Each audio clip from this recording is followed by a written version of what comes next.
It is indeed a pleasure to be with you here this evening. As you heard, more than 50 years ago, an historic event occurred that brings us here tonight. As part of the nation's war on poverty, the first nationwide jobs legislation was enacted. It emphasized civil rights and recognized the critical importance of community-based organizations for fighting social inequalities among minorities and economically disadvantaged persons.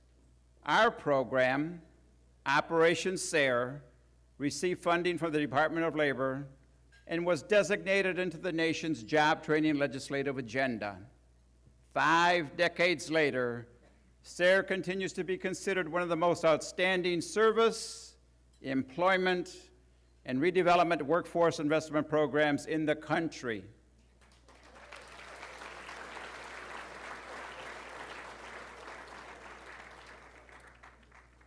Our respective programs at the local level educate, train, and place hundreds of thousands of individuals into gainful employment each year. And we do this with impressive results. Last year, SARE assisted more than 1 million individuals in 18 states, Puerto Rico, and the District of Columbia. The network had a total operating budget exceeding $150 million. This past year, SARE brought qualified workers into the job market, prepared young people for the future, and helped countless families move toward fulfilling careers and self-sufficiency through innovative programs that are widely recognized as best practices. Going forward, it's important that we remain flexible and change with the times, look at challenges as opportunities, and strengthen our partnerships with corporate America, who play a critical role in our ability to train workers to meet the requirements of the 21st century marketplace and economy. To this end, 9 major corporations have joined SARE as members of the National Board of Directors. Presently, our corporate partners include AT&T, Comerica Bank, the Southland Corporation, Ford Motor Company, General Motors, IBM, Miller Coors, and Lade Bank.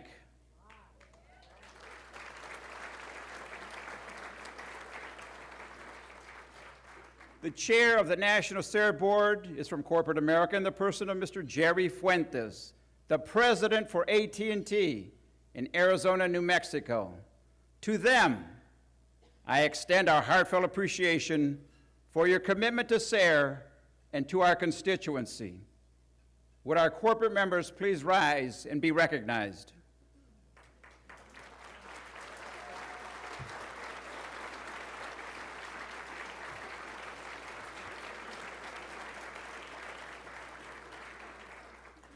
Thank you.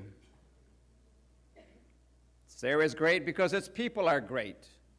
And tonight we recognize that. To the American GI Forum and LULAC, thank you for your leadership in reminding everyone that this nation is great because its people are great, all of its people.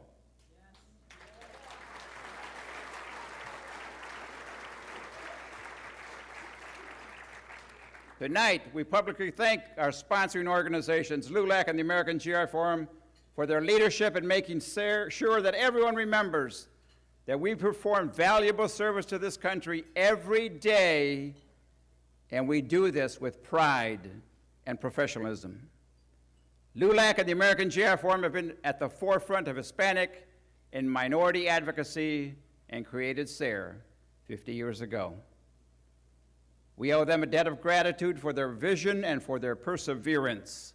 Would the SARE board members representing these 2 great organizations please rise and be recognized?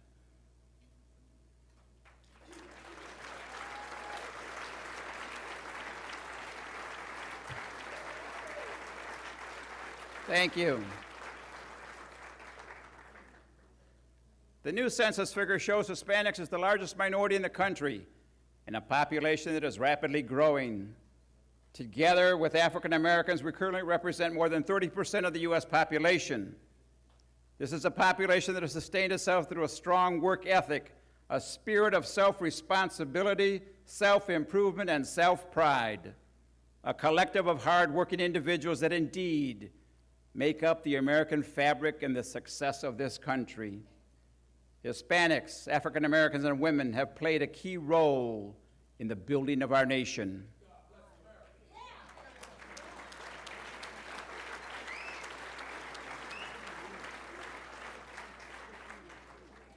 The desire to work, the spirit of economic opportunity, it is these characteristics that help build America, often through back-breaking tasks that they and other minorities are able and willing to perform. These jobs are no less important in keeping our nation strong than higher-level, higher-paying jobs. As a corporation, we at SARE must take advantage of the spirit of economic opportunity, adding skill and awareness towards higher-level positions, connecting them to employers' training opportunities and higher education, and being the conduit that helps them to not only build America, but to lead America as well. SARE, as you know, has traditionally assisted individuals that have lived to work. Our goal is to equip these individuals with the skills and resources that enable them to work so they can live.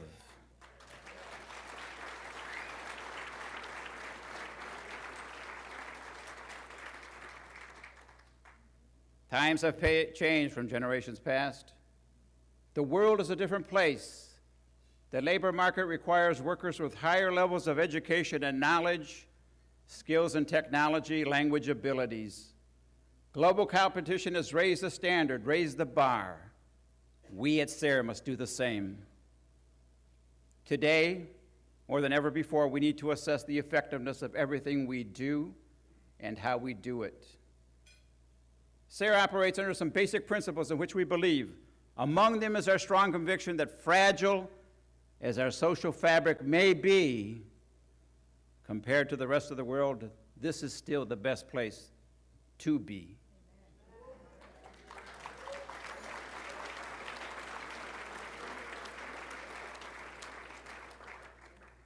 Another is our belief that we can build a better America, a more stable America with increased opportunities for all Americans. After 50 years, I have been asked, why should SARE exist? Let me explain. The United States is often seen as the land of economic opportunity, yet only about half of the low-income Americans make it out of the lowest income bracket over a 20-year period. About 40% of the difference in parents' income is reflected in children's income as they become adults, pointing to the strong lingering effects of growing up in poverty. In 2012, there were about 50 million Americans living below poverty. Today, 25% of Hispanic and Latinos live in poverty, and close to 40% of all the children in America today are Hispanic or Latino. We are disproportionately poor in America. While America as a whole has reduced poverty from 25% to 15% in the last 15 years, we have not effectively ensured our future by providing opportunities to our future workforce, leaders, and entrepreneurs.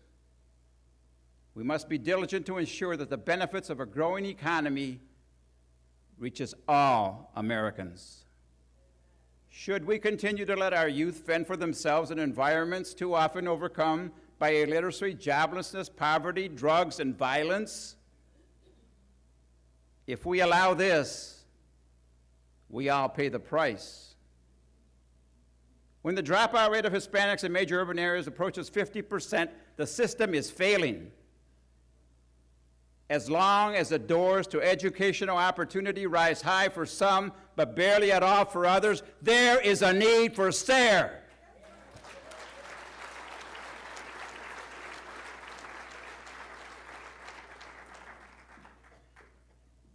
Education's role in poverty prevention has become more important over time. In 1964, high school dropouts were 3 times more likely to be poor than college graduates. But in 2012, they are 6 times more likely to be poor. We know that high school dropouts are at risk of permanent unemployment or underemployment. Nationally, only 42% of high school dropouts participate in the labor force. High unemployment leads to many other challenges. Over the past 50 years, improvements in education at all levels have produced large returns for many Americans and played a key role in the economic mobility of children born to poor families. Because economic progress and educational achievement are connected, educating every American student to graduate from high school prepared for college or career training should be a national imperative. Let's remember, we do not have a worker shortage in this country, but a disproportionate skills shortage. Our youth and adults need the opportunity to develop both hard skills, such as computer training, and soft skills, such as professional development and proper interviewing techniques, to have a chance to succeed. As there continues to be a skill shortage and the digital divide widens, especially among minorities, there is a need for SARE.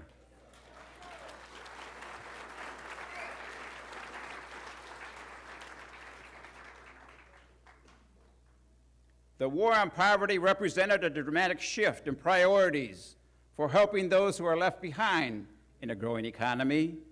It set in motion a series of changes that transformed our social safety net and improved the well-being and economic outcome of countless low-income Americans and their children.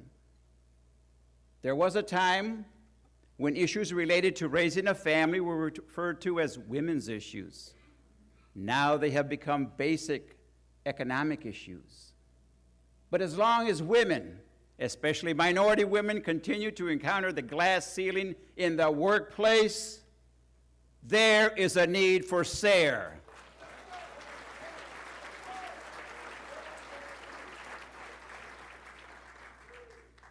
A report entitled Characteristics of the Employed provides an excellent representation of the key role that Hispanics and minorities have played in building of our nation. Hispanic immigrants in particular, have in many respects been the working hands of America. We have been the masons, the bricklayers, the tilers and glazers, the maids, the caregivers, the farm workers and cooks. Hispanics poured the concrete and laid the bricks used to build homes, office buildings, and skyscrapers. This group of hard-working people laid the railroad, worked in the steel mills, put down the carpet, plastered the walls, built the road, and operated the machines that drives America. They mowed the grass, trimmed the trees, picked up the trash, washed the dishes, and made the beds. Latinos have planted and picked the crops, as well as prepared the food that feeds this nation. We have cleaned and scrubbed private homes, nursing homes, schools, and office buildings. Hispanics care for the children, the elderly, the indigent, on and on and on. Hispanics, African Americans, and women represent and will continue to represent a significant portion of the workforce. But as long as the faces of all Americans are not represented in middle and upper management and in the corporate boardrooms, there is a need for SARE.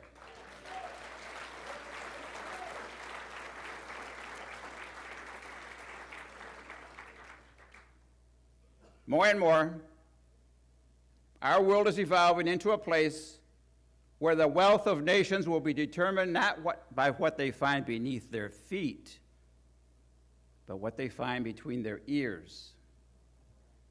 And because our prisons are overcrowded and the number of unemployment claimants is an epidemic, while the number of out-of-wedlock births continues to skyrocket, while the drop rates reach new highs every year, and we are disproportionately poor, there is a need for SARE.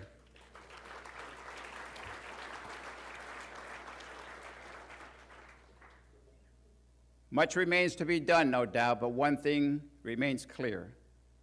After 50 years, the need for SARE today is stronger than ever before. As was mentioned, 50 years ago, President Lyndon B. Johnson declared war on poverty, saying, "Unfortunately, many Americans live on the outskirts of hope, some because of their poverty, and some because of their color, and all too many because of both." Our task is to help replace that despair with opportunity, 50 years ago, SARE Jobs for Progress began to open the doors of opportunity for those on the outskirts of hope. And in the last 50 years, all across America, SARE has fought for the marginalized, served the most in need, and built bridges to opportunities for millions. Let me begin to close by thanking all who preceded me, to Dr. Hector Garcia, Luis Tejas, Tony Gallegos, Roberto Ornelas and the Bonilla brothers, Ruben, Tony, and especially William Bonilla. Among the sponsoring organizations, to present day, Hector Flores, Rosa Rosales, Margaret and Oscar Moran of LULAC, and Antonio Flores, Francisco Ibarra, David Rodriguez, and Luis Vasquez Contes of the American GI Forum. Thank you for your devotion and desire to make a difference and for giving your days, nights, weekends, money, and influence to those who needed you.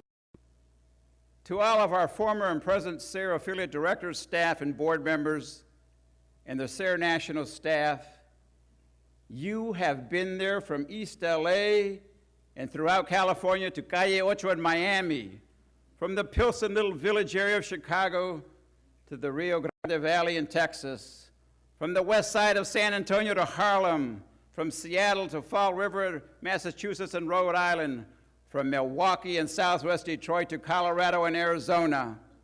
SARE goes where others do not. We deliver programs and services to the hungry, needy, less fortunate, homeless, young, old, battered, bruised, and emotionally drained by providing love and hope.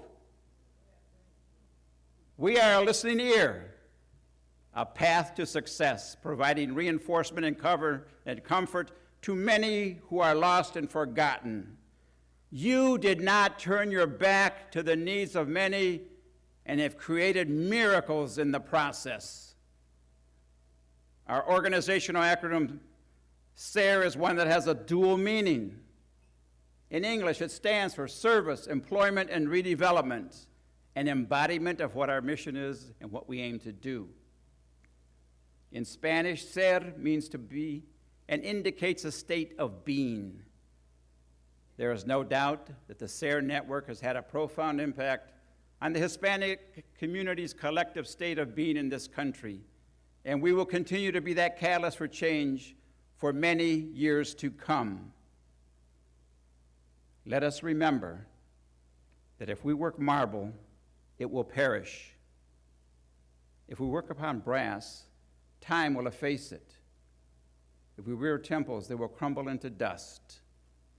But if we work upon immortal minds and instill in them just principles, we are creating and engraving upon tablets which no time will efface, but will brighten and brighten to all eternity.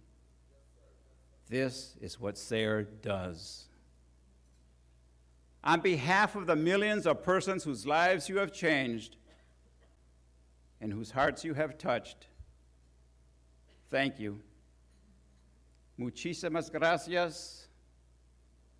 They could not be here to tell you, so I ever so humbly convey this message on their behalf. If you think about it for a second, you can see some of their faces as I talk. The young, the old, the lost, the looking, men and women, single and married, the homeless, the poor, the desperate, all looking for someone who cares. When no one else did, you did, and they remember. Gracias, mi amigo, mi amiga. Thank you for making a difference in my life. Would our affiliate directors and staff of the SARE network please stand along with the national staff and be recognized? Please stand.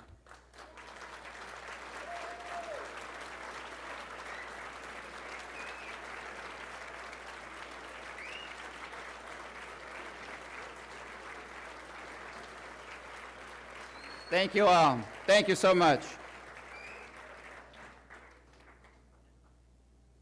Finally, let us continue along the path created 50 years ago. Let us come together and change the faces of America's workforce at all levels, the minds and perceptions society has for us, and most importantly, the future of America. Until there is equal justice for all, we must not rest. Until every man, woman, and child are judged by the content of their character and not the color of their skin, their culture, or language, our work is not done.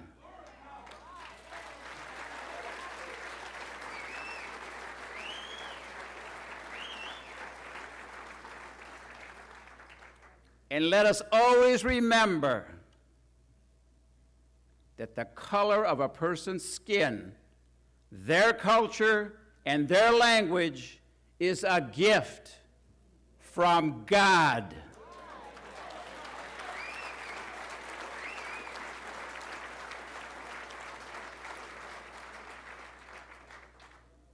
And that until everyone gets God's message,